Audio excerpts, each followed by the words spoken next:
Everyone, this is Shikha Srivastava from mathematics farm. आज हम लोग क्या पढ़ेंगे?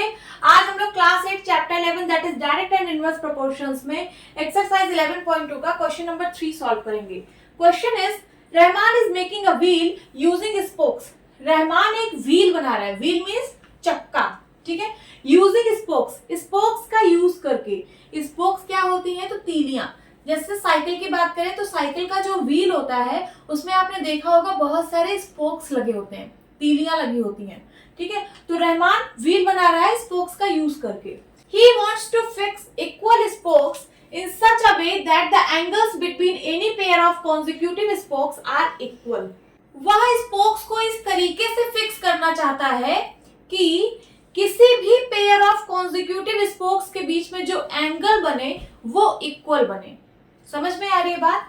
वह स्पोक्स को इस तरीके से फिक्स करना चाहता है कि किसी भी पेयर ऑफ कॉन्जिक्यूटिव स्पोक्स के बीच में जो एंगल बने वो इक्वल बने। जैसे यहाँ पे देखिए, कॉन्जिक्यूटिव का मतलब होता है बगल बगल वाले स्पोक्स। तो देखिए यहाँ पे जैसे देखिए इसमें 4 स्पोक्स हैं, 1 2 3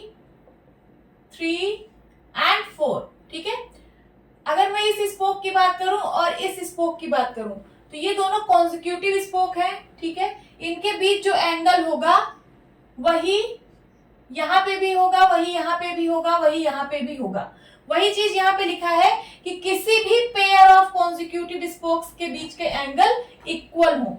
देखिए ये पेयर ऑफ कॉन्जिक्यूटिव स्पोक्स है ना, ये एक पेयर हो गया कॉन्जिक्यूटिव स्पोक का, ये दूसरा पेयर हो गया कॉन्जिक्यूटिव स्पोक का, ये तीसरा पेयर हो गया और ये चौथा पेयर हो गया, ठीक है। तो वो इस तरीके से स्पोक फिक्स कर रहा है कि किसी भी पेयर ऑफ कॉन्जिक्यूटिव स्पोक के बीच में जो एंगल है वो इक्वल है। यहाँ पे देखिए ये है पेयर ऑफ कॉन्जिक्यूटिव स्पोक, ठीक है। ये एक पेयर हो गया और ये दूसरा पेयर हो गया, ठीक है। ये तीसरा पेयर हो गया, ये चौथा पेयर हो गया, ठीक है। तो हर एक पेयर ऑफ कॉन्जिक्यूटिव स्पोक के बीच में जो एंगल हो वो इक्वल हो। तो यहाँ पे जो एंगल होगा वही यहाँ पे भी होगा, वही यहाँ पे भी होगा, वही यहाँ पे भी होगा, वही यहाँ पे भी होगा और वही यहाँ पे भी होगा। उसी तरीके से यहाँ पे हर एक पेयर ऑफ कॉन्जिक्यूटिव स्पोक के बीच का एंगल इक्वल है, ठीक है। ये एंगल इसके बराबर है, इसके बराबर है, सारे एंगल्स इक्वल है।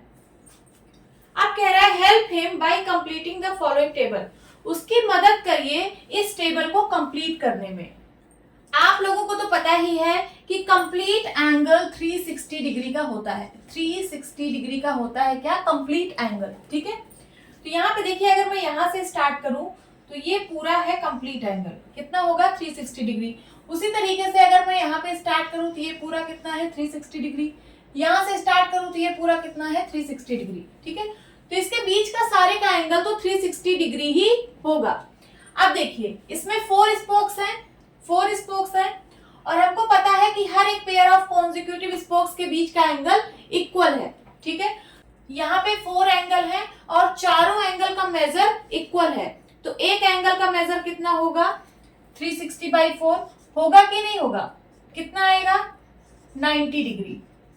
वही चीज यहाँ पे लिखा हुआ है कि अगर नंबर ऑफ स्पोक्स 4 होंगे तो angle between a pair of consecutive spoke, किसी भी पेयर ऑफ कॉन्जिक्यूटिव स्पोक के बीच का जो एंगल होगा वो 90 डिग्री होगा, ठीक है। 90 डिग्री, ये 90 डिग्री होगा, ये 90 डिग्री होगा और ये 90 डिग्री होगा, ठीक है। तो नंबर ऑफ स्पोक्स 4 है तो हर एक कॉन्जिक्यूटिव स्पोक के बीच का एंगल होगा 90 डिग्री। और अगर नंबर ऑफ स्पोक 6 है तो ये देखिए नंबर ऑफ स्पोक यहाँ पे 1 2 3 4 5 6 है। ये देखिए जो बीच का एंगल है ये तो 360 डिग्री ही होगा, टोटल एंगल तो 360 डिग्री होगा। तो यहाँ पे 360 डिवाइड बाई 6 कर दीजिए, 360 डिवाइड बाई 6 कर दीजिए, कितना आ जाएगा? 6 1 जा 6, 6 6 जा 36, दैट इज 60 डिग्री, ठीक है। तो हर एक कॉन्जिक्यूटिव स्पोक के बीच का एंगल कितना होगा? 60 डिग्री। और अगर नंबर ऑफ स्पोक 8 है तो 360 को 8 से डिवाइड कर दीजिए, 360 डिग्री डिवाइड बाई 8, सिंप्लीफाई करिए। 4 2 जा 8, 4 9 जा 36 एंड 0, 2 1 जा 2, 2 4 जा 8, 2 5 जा 10। तो कितना आ गया एंगल हर एक कॉन्जिक्यूटिव स्पोक के बीच का? 45 डिग्री। और अगर नंबर ऑफ स्पोक्स 10 होंगे तो हर एक कॉन्जिक्यूटिव स्पोक के बीच का एंगल कितना होगा? 360/10, दैट इज 36 डिग्री। और अगर नंबर ऑफ स्पोक स्पोक्स 12 होंगे तो 360 बाई 12, 360 डिग्री बाई 12। सिंप्लीफाई करिए, 12 1 जा 12, 12 3 जा 36 इज इक्वल्स टू 30 डिग्री। अगर नंबर ऑफ स्पोक्स 12 होंगे तो हर एक कॉन्जिक्यूटिव स्पोक के बीच का एंगल कितना होगा, 30 डिग्री। तो हमने टेबल फिल कर ली है। अब यहाँ पे कुछ क्वेश्चंस पूछे गए हैं। पहला है, are the number of spokes and the angles formed between the pair of consecutive spokes in inverse proportion. पूछ रहा है कि नंबर ऑफ स्पोक्स और angle between pair of consecutive spokes, क्या ये दोनों इनवर्स प्रोपोर्शन में है? तो देखिए यहाँ पे जो नंबर ऑफ स्पोक्स हैं ये इंक्रीज हो रहे हैं, इंक्रीज। हम नंबर ऑफ स्पोक्स को इंक्रीज कर रहे हैं। तो देखिए angle between a pair of consecutive spokes ये डिक्रीज हो रहे हैं, ये डिक्रीज हो रहे हैं।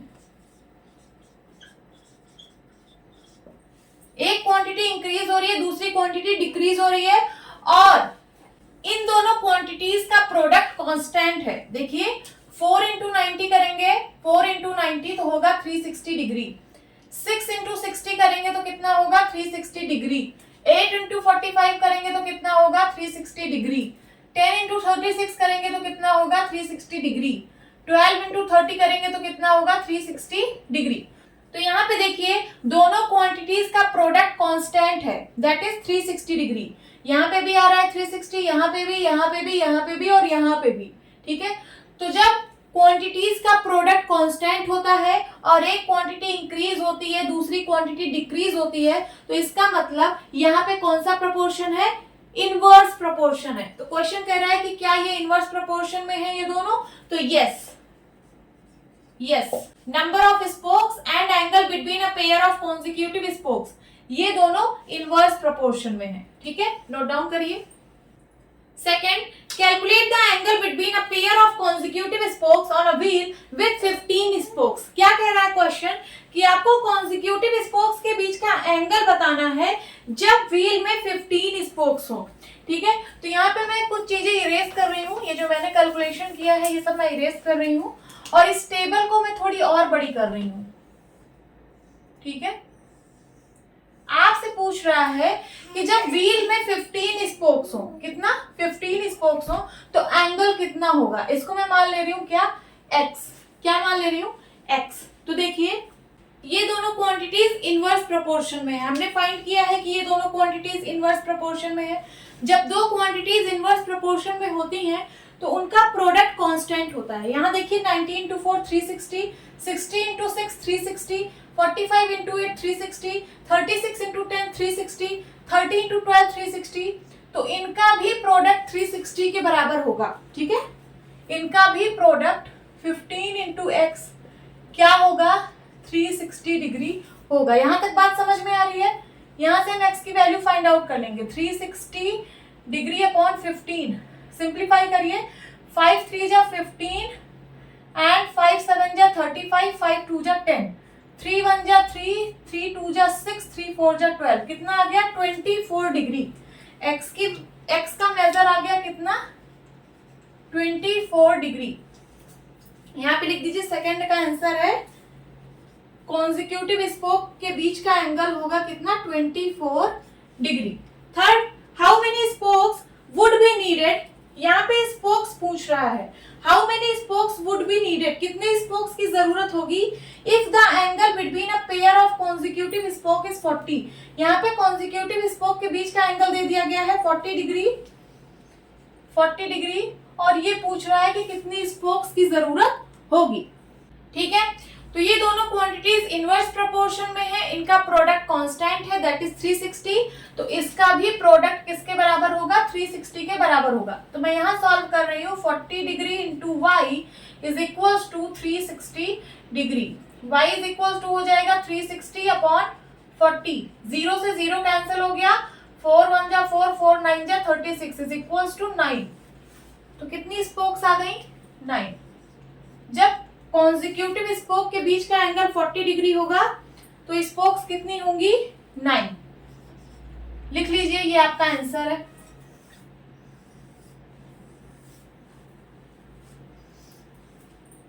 होप स्टूडेंट्स आपकी क्लास अच्छी लगी होगी। मिलती हूँ अपनी नेक्स्ट वीडियो में, तब तक के लिए बाय बाय, टेक केयर।